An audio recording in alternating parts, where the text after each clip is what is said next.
오늘은 믿음의 부모라는 제목을 가지고 오늘 말씀을 통해 생각해 보려고 합니다. 제가 가문에 어떤 사람이 되려 하느냐라고 5월 첫째 주에 여러분께 설교를 드리면서 그러면 가문에 어떤 사람이 되어야 되는지에 대한 구체적인 이야기를 좀 살펴보자라고 말씀을 드렸는데, 지난주에 믿음의 자녀란 무엇인지, 가문에 대를 잇는 또 명예를 나타내는 믿음의 사람이 되려면 믿음의 자녀가 되어야 된다라고 해서 믿음의 자녀가 어떤 건지를 생각해 봤고요. 이번 주는 그러면 믿음의 부모는 도대체 어떤 게 믿음의 부모인지를 좀 생각해 보려고 합니다. 여러분, 어떤 부모가 하나님 보시기에 올바른 부모라고 생각하십니까? 어떤 부모가 하나님이 보시기에 올바른 믿음의 부모라고 생각되십니까? 그거는 어떤 사람이 정의한다고 해서 그것을 따라갈 수는 없고요. 성경에서 말하는 믿음의 부모가 무엇인지를 살펴보면 우리가 어떤 부모로 하나님 앞에 올바로 서 있는지를 좀 살펴볼 수 있을 것 같습니다. 그래서 여러분, 이 부모라고 하면 세상 사람들이 말하는 기준과 좀 다른 것이 뭐냐면요, 부모라고 하면 우리는 하나님께 위탁받은 영육의 보호자, 이렇게 이야기할 수 있습니다. 그러니까 자녀는 우리의 소유가 아니라 하나님께 위탁받은 거예요. 위탁받아서 우리가 기르는 겁니다. 언제까지 기르는 겁니까? 천국의 길을 갈 때까지 그를 천국으로 이끌 수 있도록, 천국의 길잡이로서 하나님은 부모라는 존재를 주셨습니다. 그래서 어렸을 때부터 자라서 결혼해서 한 가정을 이루고 죽을 때까지 부모로서 자식을 돌봐야 될 책임이 있는데, 그게 바로 부모라는 존재입니다. 그래서 여러분, 부모는 하나님을 대신한다고 볼 수 있다라고 지난주에 말씀을 드렸죠. 그래서 여러분, 지난주에 봤던 말씀을 보면 자녀들아 부모에게 뭐하라 그러죠? 순종하라, 이렇게 말하고 있죠. 이 말은 무슨 말이냐면요, 부모가 마음대로 해도 된다는 말입니다. 이해되세요? 자녀들아 부모에게 순종하라라는 얘기는 뭐죠? 부모가 자녀에게 마음대로 해도 된다는 얘기예요. 그래서 제가 지난주에 말씀드렸죠. 자녀들은 하나님의 말씀에 어긋나는 것이 아닌 이상 어떻게 해야 된다고요? 모든 일에 순종해야 된다, 이렇게 말씀드렸죠. 근데 이 말씀을 좀 오해하면, 그럼 부모는 자식한테 마음대로 해도 되느냐? 맞아요, 마음대로 해도 되는데 뭐가 있냐면요, 3가지 의무를 다하면서 마음대로 하면 됩니다. 그래서 제가 오늘 믿음의 부모의 3가지 의무에 대해서 말씀을 드리려고 해요. 그러니까 이 3가지 의무를 다하면 나머지는 마음대로 해도 됩니다. 이게 무슨 말씀이냐면요, 부모마다 각기 자기 자신들이 가지고 있는 가치관이나 기준이 있죠. 제가 아무리 친하다 그래서 우리 이육주 집사나 오미라 집사님 집에, 김철영 집사님 가정에 가가지고 아이들을 이렇게 해야 된다라고 제가 이야기하지 않습니다. 큰 틀에서의 성경에서 말하는 부모의 의무만 제가 오늘도 이야기할 뿐이지, 애들을 몇 시까지 들어오게 해야 된다, 애들을 게임을 몇 시간을 시켜라, 이런 얘기 제가 잘 안 하죠. 해서도 안 되는 얘기입니다. 왜냐하면 그건 부모의 재량입니다. 그건 부모가 마음대로 해도 됩니다. 그런데 제가 오늘 여러분에게 말씀드리려고 하는 건 성경에서 말하고 있는 부모의 3가지 의무가 있어요. 그러니까 하나님이 부모가 마음대로 할 수 있는 테두리를 만들어 주셨다는 거예요. 그 테두리 안에서는 마음대로 해도 되는 겁니다. 그래서 여러분, 부모로서 자녀를 여러분의 마음이 움직이는 대로 아이들을 양육하고 길러야 하는데, 3가지 해야 될 의무는 잊지 말아야 된다라고 여러분에게 말씀을 드리려고 합니다. 먼저 첫 번째, 여러분, 성경 말씀을 먼저 보죠. 8절 9절 말씀, 오늘 성경 말씀 8절 9절 말씀 보겠습니다. 제가 여러분 8절을 읽겠습니다. 여러분 9절을 읽어주십시오. 8절, 창세기 13장 8절. 아브라함이 롯에게 이르되 우리는 한 친족이라 나나 너나 내 목자나 내 목자나 서로 다투게 하지 말자. 9절 읽죠. 내 앞에 온 땅이 있지 아니하냐.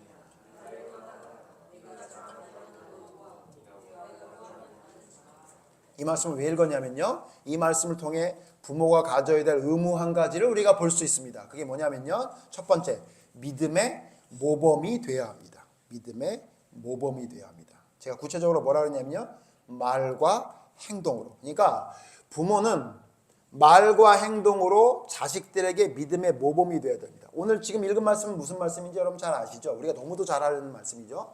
조카 롯과 아브라함이 함께 가나안을 향해 나오다가 문제가 생겼어요. 소유가 너무 많아지면서 종들이 서로 다투니까 아브라함이 말을 합니다. 너 목자나 내 목자나 우리 한 고륙 친척인데 이렇게 싸우면 되겠느냐. 그러지 말고 이제는 함께 움직이기 힘들어졌으니 우리 헤어지자. 이렇게 얘기해요. 그러면서 뭐라고 얘기하죠? 네 앞에 온 땅이 있지 아니하냐? 아브라함이 한 얘기예요. 네가 오른쪽으로 가면 나는 왼쪽으로 갈 거고 네가 왼쪽으로 가면 오른쪽으로 갈 것이다. 이 말이 무슨 의미인지 여러분 기억하세요?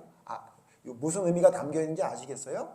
뭐냐면요. 아브라함이 갈등의 상황에 자식들에게 이 갈등의 상황을 어떻게 해결할 수 있는지 믿음의 모범을 보인 거예요. 야 조카, 삼촌이니까 내가 먼저 선택할 거야. 네가 나머지 길을 가. 뭐 이래도 여러분 문제가 없었다는 것을 여러분 잘 알고 계시잖아요. 그런데 아브라함은 자기의 자녀들에게 길이 남길 사건을 하나 만든 겁니다. 물론 그때 자녀는 없었지만요. 이 말씀을 통해 여러분이 기억할 게 뭐냐면요. 믿음의 사람은 말과 행동을 통해 자기의 자녀들에게 모범이 될 수 있는 행동을 해야 되는 거예요. 어떻게 한 거죠? 삼촌의 권리와 삼촌의 권한을 내려놓고 그 갈등을 해소하기 위해 양보하는 모습을 보여준 겁니다. 여러분, 믿음의 모범이 되는 것이 부모라는 사실을 여러분이 기억해야 돼요. 갈등이 생겼을 때 어떻게 한 겁니까? 자기의 권한을 내려놓습니다. 여러분 또한 믿음의 모범이 갈등이 생겼을 때 어떻게 말하는지를 통해 자녀들이나 주변에 있는 사람들에게 모범이 됐던 아브라함은 그 이후에도 또 똑같이 행동을 합니다. 우리가 잘 아는 말씀, 오늘 성경 말씀이 뒤로 넘어가면 창세기 14장에 보면 여러분 잘 아시는 대로 롯이 소돔으로 갔다가 전쟁에 휘말려서 포로로 가죠. 그때 여러분 어떻게 합니까? 여러분 창세기 14장 14절을 같이 읽어보시죠. 창세기 14장 14절. 창세기 14장 14절 같이 읽죠. 시작. 아브라함이 그의 조카가 사로잡혔음을 듣고 집에서 길리고 훈련된 자 318명을 거느리고 단까지 쫓아가서. 여러분 우리가 내용 잘 아시니까 좀 이따서 살펴보겠지만 선택하라 그랬더니 롯이 좋은 곳을 선택했단 말이에요. 그러면 서운할 수도 있고 좀 괘씸할 수도 있죠. 아마 제 생각에 저라도 좀 괘씸했을 것 같아요. 그런데 그런 상황이었음에도 불구하고 롯이 어려운 상황에 처하니까 자기 집에서 길리운 종 318명을 데리고, 되게 많은 것 같지만요 여러분 군대와 싸울 정도의 큰 숫자는 아니죠. 그러니까 무슨 얘기죠? 아브라함이 목숨을 걸고 자기 조카를 구했다 그 얘기예요. 여러분 이 행동이 아브라함의 주변에 있는 사람과 나중에 태어날 자식에게 얼마나 훌륭한 모범이 됐겠습니까? 여러분 믿음의 부모라고 하는 건 뭐냐면요 모범이 돼야 되는 거예요. 여러분 이뿐만입니까? 이 이후에 창세기 18장에 보면 구해줬음에도 불구하고 다시 소돔성으로 들어간 롯에게 문제가 생기죠. 어떤 문제가 생기죠? 소돔성이 망하게 생겼습니다. 창세기 18장에 보면 그때 아브라함이 그 망한 소식을 전해줬던 하나님과 천사들을 향해 뭐라고 얘기합니까? 하나님을 붙들고 간청하죠. 뭐라고 얘기하죠? 소돔성을 어떻게든 구해보려고 애를 쓰죠. 여러분 이 모습이 진짜 믿음의 모범이 되는 모습입니다. 아예 그 녀석 형편없는 녀석이네. 한 번 구해줬는데 또 거길 들어가? 걔는 안 돼. 이렇게 하지 않았던 겁니다. 자기가 자기의 위치에서 할 수 있는 최선을 다해. 왜냐하면 소돔성으로 들어가 버렸으니 아브라함이 어떻게 할 수 있는 도리가 없잖아요. 그럼에도 불구하고 자기의 위치에서 할 수 있는 말과 행동을 최선을 다해서 했던 사람이 바로 아브라함입니다. 여러분 그 이야기를 나중에 태어난 이삭이 들었겠습니까? 안 들었겠습니까? 분명히 들었을 겁니다. 니네 아버지가 어떤 사람인지 알아? 이런 사람이었어. 뿐만 아니라 이 모습을 보면 이삭과 함께 행동했던 그 많은 시간 동안 아브라함이 아들에게 어떤 존재였는지를 우리가 충분히 미루어 짐작할 수 있죠. 그래서 지난주 생각해 보셨죠? 지난주 생각해 봤죠? 그래서 이삭이 아버지와 함께 제사 드리러 갔다가 아버지가 나를 묶은다고 하니까 묶였던 겁니다. 왜? 아브라함은 아들 이삭과 살면서 그의 말과 행동이 믿음의 모범이 됐던 사람이었습니다. 그랬기 때문에 자식이 나를 죽이려고 달려드는 아버지를 향해 대들지 않고 순순히 묶일 수 있었다는 것이 성경이 말하는 우리에게 말씀하시는 믿음의 모범이 되는 부모의 모습인 것 같습니다. 아브라함 말고 또 여러분 이렇게 믿음의 모범이 된 사람이 성경에 또 한 사람이 있습니다. 누구냐면 노아입니다. 노아. 여러분이 노아가 자녀들에게 믿음의 모범이 됐던 행동이 뭐였습니까? 방주를 만든 겁니다. 방주를 만든 거. 주변에 있는 사람들이 조소를 보내고 손가락질을 함에도 불구하고 노아는 묵묵히 그 배를 만드는 겁니다. 아마 자식들이 물어봤을 거예요. 우리 태준이나 성철이 같은 아들이 새맘 야벳이었으면 제가 볼 때 함이 좀 그런 것 같거든요. 물어봤을 거예요. 아빠, 이걸 왜 만들어? 예? 아버지, 이걸 도대체 왜 이렇게 오래 만드는 거예요?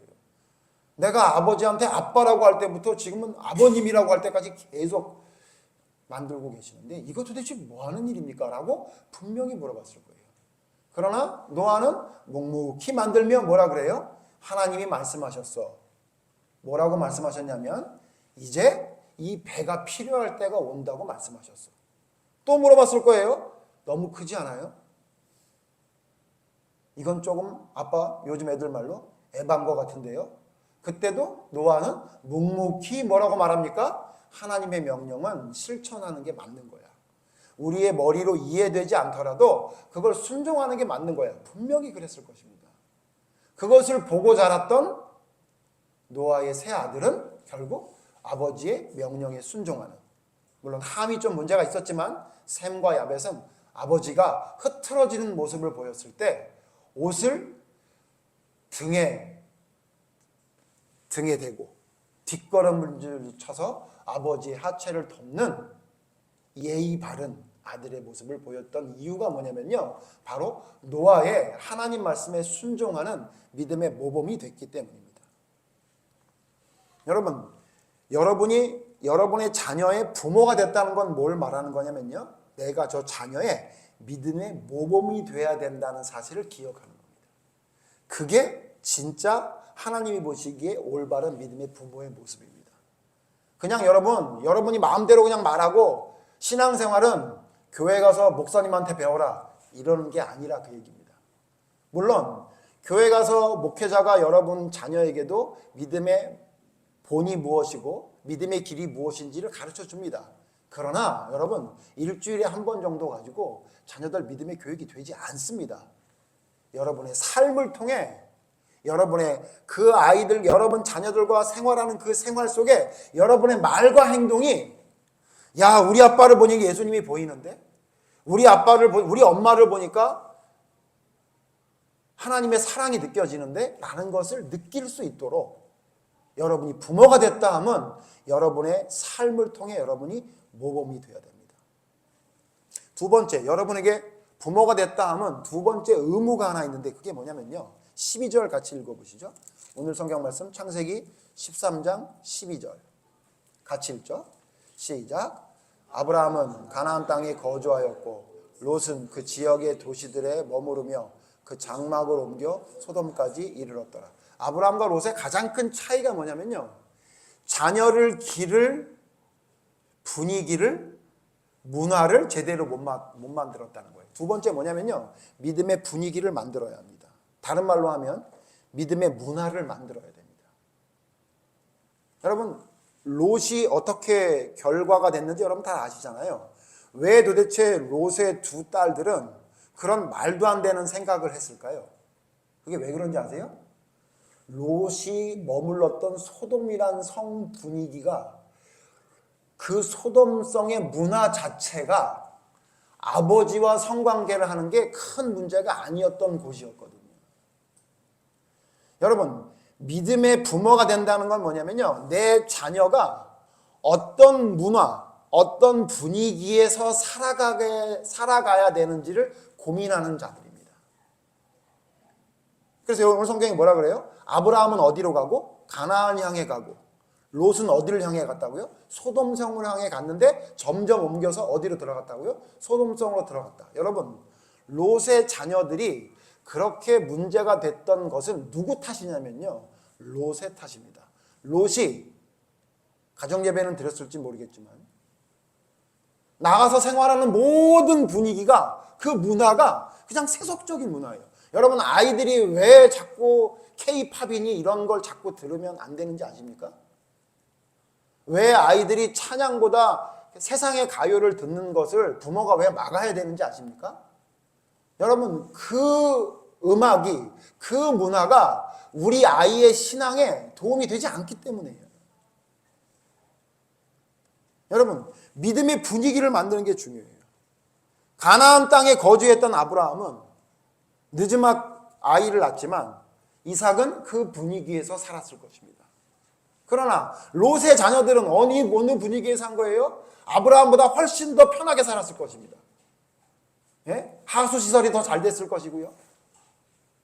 물도 더 잘 나왔을 거고요. 먹을 것도 더 다양하고 풍부했을 거예요. 그러나 롯의 자녀는 믿음의 분위기를 경험하지 못하는 겁니다. 겨우 아버지랑 만날 때 조금이나 경험할까? 나가서 생활했던 것은 그냥 세상의 분위기, 세상의 문화에 젖어 살았던 겁니다. 그 증거가 뭐예요? 아까 말씀드렸지만 나중에 잘못된 선택을 하는 거 말고도 또 우리가 알 수 있는 거 있죠. 그 딸이 남자친구를 데려왔는데 남자친구가 어떤 친구였어요? 자기 아버지 말을 농담으로 여기는 자를 데려와서 내가 이 사람하고 결혼할 거예요. 그리고 심지어 결혼을 롯은 허락을 했다고요. 이게 뭡니까, 여러분? 그 분위기, 그 주변에 있는 문화를 예수님을 믿고 하나님을 섬기는 문화로 만드는 것이 부모가 해야 될 의무라는 사실을 여러분이 기억해야 된다는 겁니다. 우리 애가 왜 이러지? 매주 예배 드렸는데 맨날 믿음으로 살아야 된다고 내가 말하는데 우리 애가 왜 이렇게 세속적인 애가 됐지? 잘 생각해 보세요. 여러분 혹시 소돔성에서 아이 키운 거 아니에요? 소돔성에서. 소돔성의 분위기를 젖어 살게끔 그냥 여러분 방치해 둔 거 아니냐 그 얘기예요. 그러면 여러분이 아무리 여러분 애를 쓴다 할지라도 그 아이가 접하는 것이 세속적인 게 더 많다면 그 아이는 믿음을 지키기 쉽지 않습니다. 대부분의 교회 안에 있는 믿음의 성도들이 뭐라고 얘기하냐면 우리 애가 왜 그런지 모르겠어요. 그렇게 얘기합니다. 근데 희한하죠. 저는 알겠는데. 그 아이가 왜 그런지 아십니까? 그 아이가 믿음의 분위기와 믿음의 문화에서 자라지 않고 세속적인 분위기와 세속적인 문화에서 자라고 있으니 그 아이가 사춘기를 지나며 부모가 없어도 될 것 같은 착각에 빠져 있을 때 그 아이는 절대 믿음의 분위기 안에서 살아가지 않으려고 하는 아이가 될 수밖에 없는 겁니다. 부모가 여러분 부모 역할을 감당해야 되는데 어떻게 하는 것이 올바른 믿음의 부모인지 아십니까? 여러분의 가정이 믿음의 분위기, 믿음의 문화를 만들어내는 겁니다. 가정 예배를 드리십시오. 그게 가장 좋더라고요. 그래서 제가 배웠습니다. 우리 교회 집사님한테. 가정 예배를 드릴 때 부모만 설교하지 말고 아이의 설교를 시켜보십시오. 전 그거 못 해봤는데 야, 참 좋은 아이디어다. 앞으로 제가 해보려고 그래요. 여러분 그렇게 집안에 모여서 부모가 이야기하고 함께하는 시간이 하나님의 말씀을 가지고 신앙을 생활을 해보세요. 그 분위기를 만들어 보세요.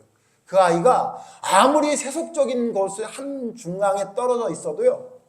최소한의 믿음을 지키려고 몸부림칩니다. 왜? 그런 분위기, 그런 문화가 몸에 뱄기 때문에. 또 하나 이런 믿음의 분위기, 믿음의 문화를 만들지 못한 사람이 성경에 나오죠. 그게 누굽니까? 안타깝게도 여호사밧 왕입니다. 여호사밧 왕은 자기 자녀를 기르는데 물론 개혁도 하고 대단했던 왕입니다. 남유다의 선한 왕을 손으로 꼽으라 그러면 5명 안에는 들 정도로 대단했던 왕이 여호사밧 왕이기도 해요. 그런데 그의 가장 큰 문제는 뭡니까? 자녀 교육을 어떻게 합니까? 믿음의 분위기 안에서 자라지 못하게 합니다. 왜요? 여호사밧은 하나님의 개혁을 한 이후에 주로 관심을 가지고 열심히 했던 게 뭐예요? 북이스라엘과 친했던 거예요. 그러니까 결국 어떻게 돼요? 자기 아들을 누구랑 결혼을 시켜요? 아달랴랑 결혼을 시킨다고요. 아달랴랑 결혼을 시킨다고요. 여호사밧의 가장 큰 문제는 뭐예요? 자녀 교육의 분위기를, 자녀 교육의 문화를 엉망으로 만들어 놓은 거예요. 그 아들 요람은 누구를 만나요? 누구를 제일 많이 만나요? 아달랴를 제일 많이 만나네요. 근데 그 아달랴는 어떤 여자였어요? 엄마 아빠와 너무도 똑같은 유전자를 갖고 있는, 우상을 섬기지 않으면 못 견디는 여자를 만듭니다. 그 문화를 만들어 놓으니 여러분, 어떻게 요람이, 여호사밧의 아들 요람이 믿음을 지킬 수 있었겠습니까? 남유다를 가장 북이스라엘처럼 우상을 섬기는 나라로 만든 시초가 바로 여호사밧의 아들 요람이었으니, 이유가 뭡니까? 믿음의 분위기를 아버지가 못 만들어준 거예요. 세 번째, 여러분, 부모에게 주어진 세 번째 의무가 있으니 그건 뭐냐면요, 믿음을 가르치는 선생이 돼야 하는 겁니다. 믿음을 가르치는 선생이 돼야 됩니다. 언제까지요? 올바른 믿음에 설 때까지. 내 자녀가 올바른 믿음에 설 때까지. 그러면 언제까지인 거예요? 죽을 때까지인 겁니다. 웃으시면 안 되는데, 성경에 엘리 제사장이 자녀를 잘못 가르쳤죠. 근데 엘리 제사장의 아들들이 문제를 일으킬 때 그 아들들의 직업이 뭐였어요? 제사장. 여러분, 구약 성경의 제사장은 반드시 결혼해야 됩니다. 그러니까 결혼한 이후에 자기 자녀들의 뒤처리를 제대로 못했던 엘리 제사장에게 문제가 있다고 성경이 말하고 있죠. 언제까지요? 올바른 믿음에 설 때까지. 결혼을 했든 말든, 제사장이 됐든 아니면 평신도든 여러분 신경 쓰지 말고 우리 아이가 올바른 믿음에 설 때까지 믿음을 가르치는 선생이 부모가 되어야 되는 겁니다. 신명기 6장 6절에서 9절 읽지 않아도 여러분 잘 아시죠? 우리에게, 부모에게 뭘 하라고 가르쳤어요? 너가 어디 있든지 뭐 하라는 거예요? 하나님 말씀을 강론하고, 문설주와 문지방과 집 온통 하나님 말씀을 잡고 기록해놓고 써놓고 보게 해서 어떻게 된다는 거예요? 믿음을 온전히 세울 수 있도록 가르치라고 부모를 하나님이 선택한 거예요. 부모라는 직분이 뭐냐면요, 그걸 해야 되는 게 믿음의 부모라는 사실을 성경은 말하고 있어요. 그러니까 무슨 얘기냐면요, 부모가 왜 힘든지 아세요?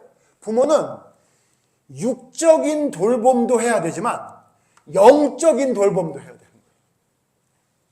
제가 뉴스를 봤더니 요즘 선생님들이 얼마나 힘든지에 대한 이야기가 나오는데, 민원이 이런 게 들어온대요.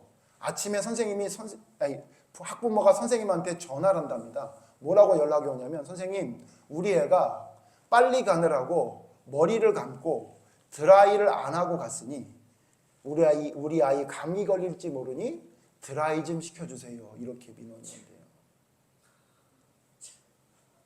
그러니까 선생님은 뭐도 해야 되는 거예요? 가르치는 것도 해야 되고, 뭐도 해야 돼요? 엄마 역할도 해야 돼요. 그래서 요즘 선생님들이 이렇게 힘들다고 하잖아요. 제가 또 재밌는 얘기 하나만 더 하면, 또 황당한 또 민원이 뭔지 아세요? 내일이 운동회인데 우리 아이를 선생님 이기는 편에 넣어주세요. 이런 민원이 들어온대요. 그러니까 선생님은 또 심지어도 뭐가 돼야 되냐면 하나님이 돼야 돼요. 내일 운동회에 어느 팀이 이길지를 예상을 하고 거기에 그 아이를 배치를 해줘야 되는 거예요. 그래서 요즘 선생님들이 힘들답니다. 그냥 교육하는 것만 하는 게 원래 선생인데, 드라이도 미용사도 돼야 되고 하나님도 예언자도 돼야 되고, 여러분 얼마나 힘들어요. 여러분, 부모가 그래요. 부모는 육적으로 우리 아이가 건강하게 자랄 수 있는 것도 책임지는 게 부모, 하나님이 그것을 위탁한 게 바로 부모입니다. 그런데 여러분, 그것만 하면, 여러분 제 생각엔 그것만 하는 부모는 쉬워요. 목사님 돈도 못 버니까 그런 소리 한다 그럴지 모르겠지만, 여러분 제가 보니까 돈 벌어서 애들 그냥 돈만 대주는 것처럼 쉬운 부모가 없어요. 예? 근데 여러분, 부모가 왜 힘든지 아세요? 성경에서 말하는 부모가 왜 힘든지 아세요? 부모는 아이들의 영적인 교육도 해야 돼요. 그래서 부모는 돈도 벌어서 아이들을 먹여 살려야 되지만 성경도 공부해서 성경도 가르쳐줘야 돼요. 목사가 가르쳐주는 게 아니라 그 얘기예요. 누가 가르쳐줘야 돼요? 부모가 가르쳐줘야 돼요. 부모가 가르치는 거 모자라는 거 선지자나 제사장이나 지금으로 말하는 목사가 가르쳐주는 거라, 그 얘기예요. 근데 여러분, 지금 믿음의 부모라고 얘기하는 사람들 어때요? 집에서는 하나도 아이들 믿음의 교육 안 해요. 그리고 주일날 교회만 보내면 알아서 해줄 거라고 생각해요. 그러니까 나중에 무슨 얘기도 해요? 도대체 교회에서 뭘 가르쳐 줬길래 우리 애가 일어나요? 이런 얘기도 하는 거예요. 근데 사실 그건 부모가 직무유기 해놓고 그 책임을 다른 사람에게 떠넘기는 소리잖아요. 여러분 집에서 해야 된다고요. 어떻게 알아요? 앉아있든지 누워있든지 돌아다닐 때든지 아무 때든지 하나님 말씀을 강론하래요. 그게 여러분 부모가 해야 될 일이라고 성경에 말하고 있어요. 여러분 부모는 영육의 선생님입니다. 영혼과 육신을 책임지는 선생님이에요. 여러분 엘리 제사장의 문제가 뭐였어요? 말로만 가르쳤죠. 말로만. 자기 자식이 하나님께 버림받았다는 거 알았어요. 뭐라고 얘기했어요? 얘야 사람과의 관계에서 문제가 되는 것도 해결 안 하면 큰 문제인데 하나님한테 네가 그렇게 하면 어떻게 되겠니? 알았다니까요. 엘리 제사장이 알았어요. 그걸 모를 리가 있어요.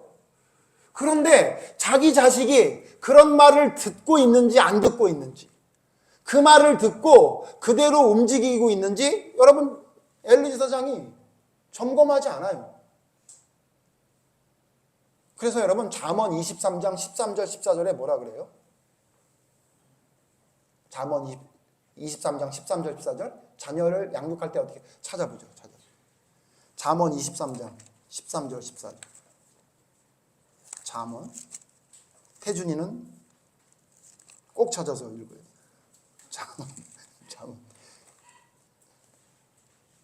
잠언 23장 13절 14절 우리 같이 읽읍시다. 시작. 아이를 훈계하지 아니하려고 하지 말라. 채찍으로 그를 때릴지라도 그가 죽지 아니하리라. 내가 그를 채찍으로 때리면 그의 영혼을 스올에서 구원하리라. 스올 뭐예요? 무덤 혹은 지옥이에요. 네가 아이를 훈계하지 않아? 그거 뭐 하는 짓이야? 근데 너 훈계할 때 엘리처럼 훈계해? 한마디 말하고? 아니, 채찍을 때리라고. 안 죽어. 그래야 걔가 지옥에 안 가는 거야. 이렇게 얘기한 거예요, 이 말씀. 이 말씀을 제가 찾아서 또 주석을 찾아봤더니 진짜 때리라는 얘기가 아니라 대화와 교훈으로 대화를 통해 교훈을 해서 하나님의 말씀대로 따르라는 이야기다. 그렇게 또 주석을 해놓은 주석이 있더라고요. 거짓말이에요. 제가 찾아봤어요. 여기 때릴지라도라는 단어가 뭔지 아세요? 히브리어 나카예요. 나카. 나카란 단어는 전 성경에 어떻게 사용됐냐면요. 찰싹 때리다 혹은 상처를 가하다 혹은 제일 많이 쓰여진 게 뭔지 아세요? 살해하다 이런 뜻이에요. 말로 교훈하는 거 아니라 얘기예요. 물론 여러분 아이가 올바른 길을 가고 있는데 조금 아이로 미숙한 게 있는데 이리 와 너는 낙하 상처를 가해야 되겠다 이렇게 하면 여러분 이건 부모가 아니죠. 넌 죽어 그러다 이렇게 얘기하고 그렇게 하라는 얘기가 아니라 믿음의 양육을 하는데 엘리 제사장의 두 아들 홈리와 비나처럼 말을 안 들어. 어떻게 해야 돼요? 우리 옛날 어르신들 말이 저는 그게 어렸을 때 상처였는데 그게 진짜 하나님 말씀이었구나라는 걸 알게 됐어요. 어떻게 해서라도 다리 몽댕이를 부러뜨려서라도. 교회에서 이런 말 안 하죠. 우리 교회처럼 작은 교회니까 얘기하지 큰 교회에서 얘기했다간 아마 그 주에 교회 그만두겠다는 사람이 아마 어마어마하게 생길걸요. 우리 애는 귀해 가지고 한 번도 건드리지 않았는데 목사님이 우리 애를 때리라 그래? 무슨 놈의 교육 방식이야? 이러고 아마 다 나갈걸요. 성경은 뭐라 그래요? 무조건 때리라는 게 아니라 하나님의 훈계를 듣지 않아? 엘리 제사장 두 아들처럼 다리를 부러뜨려서라도 말 듣게 해라 이렇게 말하고 있어요. 그걸 안 하면 뭐예요, 여러분? 그걸 안 하면 뭐예요? 그걸 안 하면 믿음의 부모가 아니라고 오늘 성경은 말하고 있다는 거예요.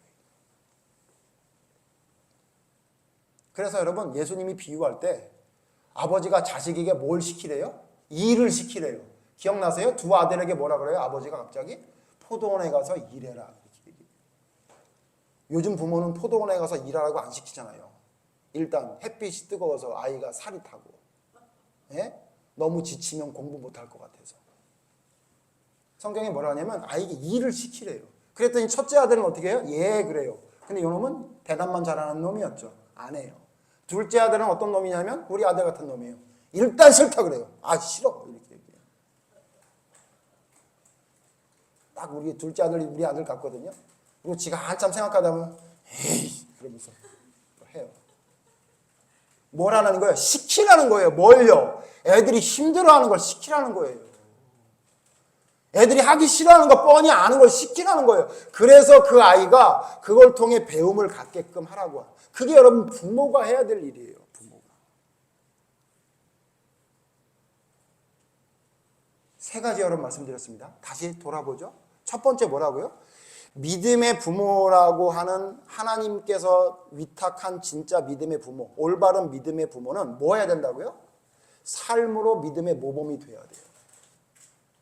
교회 가서 배우라고 그러는 게 아니라 내가 삶으로 보여줘야 돼요. 우리 아빠 아브라함 같네. 분쟁이 있는데 해결하네. 양보하네. 와, 우리 아빠. 내가 보기엔 나 같으면 롯 같은 사람 절대 쳐다도 안 볼 텐데 우리 아빠는 가서 또 도와주네. 가서 또 도와주네. 목숨을 거네, 세상에. 여러분, 그 장면을 보고 하나님을 바라보지 않을 아들이 어디 있겠냐고, 자녀가 어디 있겠냐고. 말과 행동을 통해 믿음을 보여줘야 돼요. 근데 부모가 자식을 교육시키는데 그냥 밤늦게 와도 돼. 괜찮아. 외박해. 아빠 외박해도 돼. 외박해. 괜찮아. 요즘 한국이 얼마나 치안이 좋은데 그냥 외박하고 와. 괜찮아. 누구네 집에 갔는데 친구네 집인데 뭐 하는데 술 먹는데 아유 가서 술도 먹어봐야지 뭐. 괜찮아. 그게 무슨 굉장히 막 그냥 자녀를 풀어주고 그냥 자녀의 마음을 이해해주는 부모 같은데 여러분 롯 되는 거예요. 롯 되는 거라고요. 세상의 분위기에 젖게 만들어서 그 아이가 어떤 중요한 선택을 할 때 말도 안 되는 선택을 하는 분위기를 만들어주는 거라고요. 여러분, 우리는 우리의 말과 행동을 통해 자녀들에게 모범이 되어야 돼요. 모범. 힘들죠? 어떻게 목사님 그렇게 살 수 있어요? 실수도 할 수 있지. 실수해도 돼요. 실수하면 가서 뭐라 그러면 돼요? 아빠가 잘못했다. 아빠가 모자라지? 아빠도 부족해. 아빠가 잘한다고 너희들한테 하라고 시키는 게 아니라 아빠도 하고 있으니까 너희들도 아빠처럼 잘못했을 때 이렇게 회개하고 또 한 걸음 나아가면 돼. 여러분 이걸 여러분 자식에게 보여주는 거예요. 말과 행동을 통해 여러분이 믿음의 모범이 되어야 되는 거예요. 그게 부모가 해야 될 일이에요. 두 번째 뭐라고요? 믿음의 분위기를 만들어요. 여러분 믿음의 가정의 문화를 만들으라고요. 그게 부모가 해야 될 일이에요. 누가 해요 그걸? 제가 해요? 제가 어떻게 해요 여러분? 여러분 가정에 제가 살 수 없는데 누가 할 거예요? 여러분이 하는 겁니다. 여러분이 그 아이를 붙잡고 위탁된 자로서 여러분이 해야 될 의무가 뭐냐면 그 아이들의 분위기를 만들어주는 거예요. 그 아이의 문화를 만들어주는 거예요. 어떤 문화요? 어떤 분위기요? 믿음의 분위기를 만들어줘요. 세 번째 뭐라고요? 여러분 끝까지 그 아이가 올바른 길을 갈 때까지 가르치는 선생이 돼요. 어떤 때는 매를 들 수도 있고 어떤 때는 아이가 힘들어하는 걸 시켜야 될 때도 있을지 모르겠지만 그 아이가 믿음의 길을 갈 때까지 여러분이 끝까지 그 아이를 놓지 않고 가르칠 수 있는 믿음의 사람이 돼야 되는 겁니다. 성경 한 절 찾고 정리하고 마칩니다. 에베소서 6장 4절 잘 아는 말씀이죠. 에베소서 6장 4절 같이 읽죠. 에베소서 6장 4절 에베소서 6장 4절 같이 읽죠. 시작. 또 아비들아 너희 자녀를 노엽게 하지 말고 오직 주의 교훈과 훈계로 양육하라. 여러분 자녀를 노엽게 하는 게 뭔지 아셨어요? 자녀가 기분 나쁘지 않게 만드는 거? 아니요. 어떻게 하는 거예요? 주의 교훈과 훈계로 양육하지 않는 게 자녀를 노엽게 하는 거예요. 제가 오늘 말씀드린 걸 적용하고 마칩시다. 부모가 자식에게 믿음의 모범이 되지 않는 게 자녀를 노엽게 하는 거예요. 자녀를 노엽게 하면 자녀가 어떻게 돼요? 마음이 상해서 하나님의 길을 따라가지 않고 다른 길을 따라가게 만드는 거잖아요. 그러니까 자녀 노엽게 하지 말라는 거잖아요. 자녀 노엽게 하면 어떻게 돼요? 집 나가잖아요. 무슨 얘기예요? 여러분이 믿음의 모범이 돼서 자녀들에게 말과 행동으로 믿음의 모범이 돼야 자녀를 노엽게 안 하는 거라 그 얘기란 말이에요. 자녀를 노엽게 하지 말라 했더니 자녀에게 다 맞춰줘라? 그거를 하셨어요? 아니요. 물론 그것도 제일 기본적으로 저 밑에 있죠. 근데 이 말씀의 내용은 뭐냐면요. 여러분의 삶을 통해 자녀들에게 믿음의 모범이 되지 않는다면 여러분 자녀를 노엽게 하는 거예요. 여러분을 보고 하나님을 바라봐야 되는데 여러분 때문에 마음이 상해. 하나님을 바라볼 수가 없어. 우리 아빠 왜 이러지? 우리 엄마 왜 이러지? 그렇다면 그 자녀를 노엽게 하는 거예요. 또 뭐라고요? 여러분이 자녀에게 믿음의 분위기, 믿음의 문화를 만들어주지 않잖아요? 가정에서? 그러면 여러분 자녀를 노엽게 하는 거예요. 자녀를 노엽게 만든 거라고요, 여러분이. 세 번째 뭐요? 가정에서 그 아이들을 양육하고 가르치는 선생님이 돼야 되는데 그걸 안 해. 해도 엘리처럼 하다 말아? 그러면 여러분 그게 뭐라고요? 자녀를 노엽게 하는 거예요. 자녀를 노엽게 하는 거라고요. 자녀로 하여금 어디로 들어가게 만드는 거예요? 수월로 들어가게 만드는 거라고요. 그래서 여러분 아무나 부모가 되면 안 됩니다. 그리고 믿음의 부모란 무엇인지를 엄중하게 들어야 됩니다. 내가 결혼을 하겠다면 우리 은비도 잘 듣고 태준이도 예림이도 성철이도 잘 들어요. 내가 결혼을 해서 부모가 된다는 건 뭘 말하는 거냐면 이걸 하겠다고 다짐하는 거예요. 내가 결혼해서 아이를 낳으면 그 아이에게 믿음의 모범이 되겠습니다. 언제까지? 죽을 때까지 그런다는 거예요. 그러려면 부모가 되라는 거예요. 내가 아이를 낳아 기르면 그 아이에게 믿음의 문화를 만들어 주겠습니다. 내가 죽을 때까지 그 아이를 믿음으로 자랄 수 있도록 양육하고 기르겠습니다. 어떤 때는 채찍을 가할 수도 있고 어떤 때는 힘든 일들을 시킬 수 있을지 모르지만 오로지 그 아이가 구원을 받을 수 있는 길을 간다면 내가 뭐든지 하겠습니다. 그 고백을, 그 신앙 고백을 하는 게 바로 뭐냐면 내가 부모가 되겠습니다라는 의미라고요. 여러분 부모는 어떻게 됐어요? 어떤 남자를 만났더니 어떤 여자를 만났더니 좋으네. 살자. 살다 보니 아이가 나왔네. 대부분 이렇게 결혼하고 이렇게 살다 보니 세상 사람들이 말하는 기준이 내 머릿속에 들어와서 아이를 양육 잘하는 건 뭔지 알아? 학원을 많이 보내는 거야. 아이를 양육 잘하는 건 뭔지 알아? 가서 외식을 많이 시켜주는 거야. 아이를 양육 잘하는 게 뭔지 알아? 여행을 많이 보내주는 거야. 견문을 넓혀주는 거야. 물론 여러분 그것도 하면 좋죠. 그러나 성경에서 말하는 부모의 역할은 그게 아니라 믿음의 모범이 되고 믿음의 문화를 만들어주고 믿음이 무엇인지를 가르쳐주는 것을 끊임없이 하는 자가 바로 성경에서 말하는 믿음의 부모라고 성경은 말하고 있다는 거예요. 우리가 그걸 알아야 돼요. 그걸 깨달아야 돼요. 여태까지 못했습니까? 지금부터 하면 되는 거예요. 가서 고백하세요. 아빠가, 엄마가 지금까지는 그냥 육신을 양육하는 부모에 머물렀었는데 내가 오늘 성경을 보니까 하나님 말씀을 들었더니 영혼을 양육하는 부모가 되어야 되는데 그건 못했네. 오늘부터 해보려고 그래. 해보자 같이. 여러분 이렇게 이야기하고 아이들로 하여금 믿음의 부모로서의 그 세 가지 의무를 다할 수 있는 믿음의 사람이 되어야 돼요. 이 세 가지 의무의 테두리 안에서 부모는 마음대로 해도 됩니다. 잘못하면 몇 대를 때려야 되냐고요? 알아서 하세요. 목사님 때리는 것보다는 대화가 나을 것 같아요? 알아서 하세요. 저처럼 새벽 3시까지 얘기하시면 돼요. 해결됩니다. 그건 여러분이 알아서. 그 안에서의 자유를 여러분이 누리는 겁니다. 근데 문제는 뭐냐면 한쪽으로 치우쳐서 믿음의 부모가 뭔지를 제대로 알지를 못해요. 진짜 자녀를 노엽게 하는 게 뭔지를 몰라요. 학원 몇 개 못 보내주는 게 노엽게 하는 게 아니라고요. 예? 먹을 거 남들만큼 못 먹이는 게 노엽게 하는 게 아니라고요. 진짜 자녀를 노엽게 하는 건 뭐냐면 그 아이에게 믿음의 교육을 못하는 부모, 그 아이에게 믿음의 문화 분위기를 만들어주지 못하는 부모, 그 아이에게 삶으로 말과 행동을 통해 믿음의 모범이 되지 않는 부모가 되는 게 그 아이를 제일 노엽게 하는 거예요. 여러분과 저는 그런 믿음의 부모가 되봅시다. 육신도 잘 챙기는 부모가 되면서 영도 잘 챙기는 부모가 되어야 됩니다. 이 세상은 점점 육신만 잘 챙기는 부모라고 생각하고 있어요.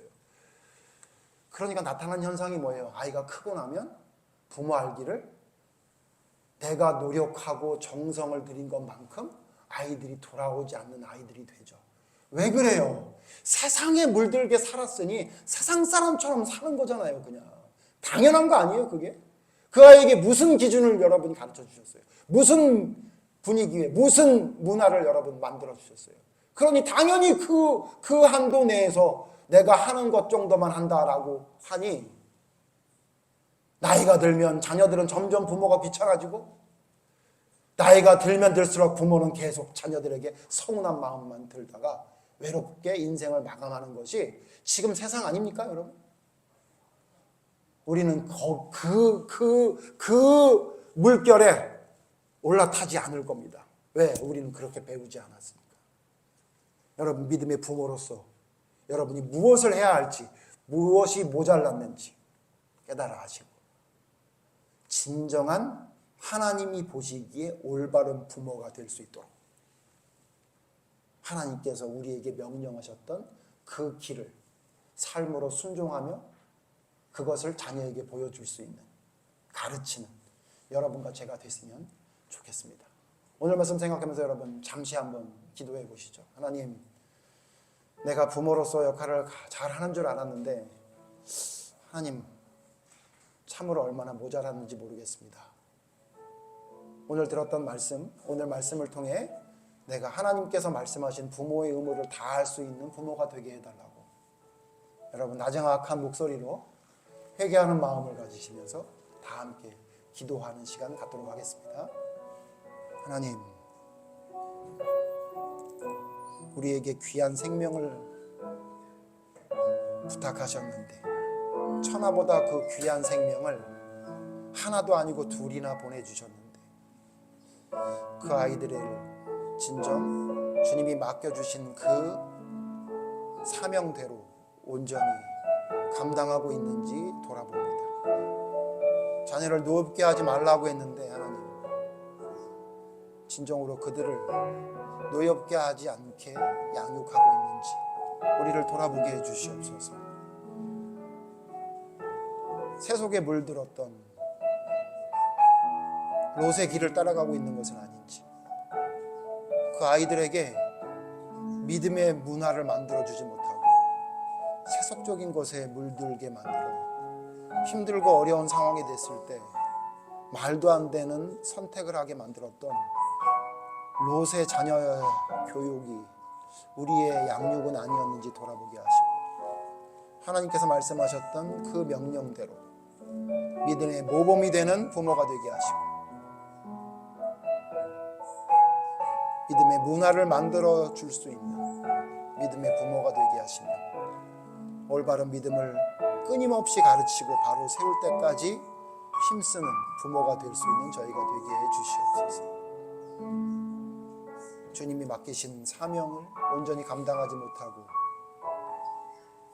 내 뜻대로 살았던 나의 모습을 돌아보게 하시고 주님 말씀대로 순종할 수 있는 믿음의 부모로 서는 저희가 되게 해 주시옵소서.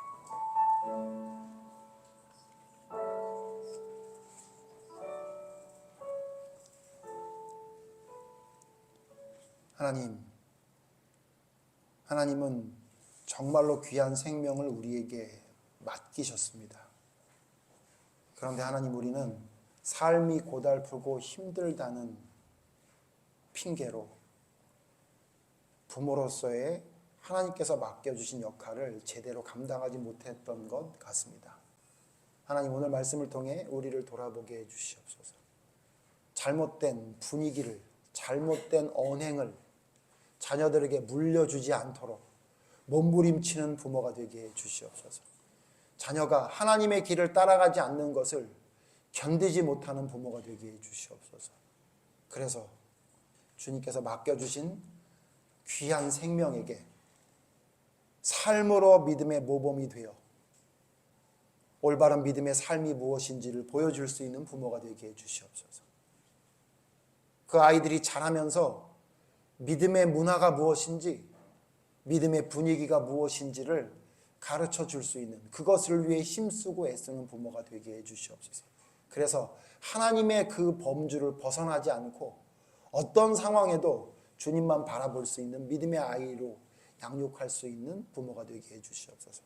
또한 믿음의 길을 올바로 가지 못하는 아이들에게 올바른 양육을 통해 주님 앞에 올바로 설 수 있는 교육이 계속 이루어져 나가는 선생의 역할을 감당하는 부모가 되게 해 주시옵소서.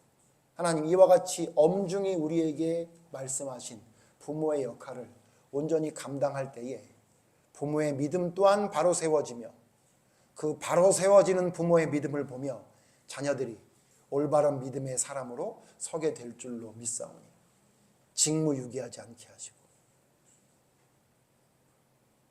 자기의 잘못을 합리화하려는 미련한 자의 길을 따라가지 않게 하시고 오직 하나님의 명령을 내 삶으로 실천함을 통해 하나님께서 약속하셨던 놀라운 일들을 삶으로 경험해 나가는 믿음의 간증이 계속 이어지는 우리들의 삶이 될 수 있도록 하나님 인도해 주시옵소서.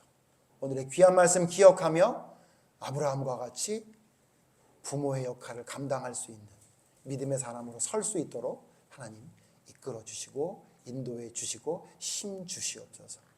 예수님 이름으로 기도드립니다. 아멘.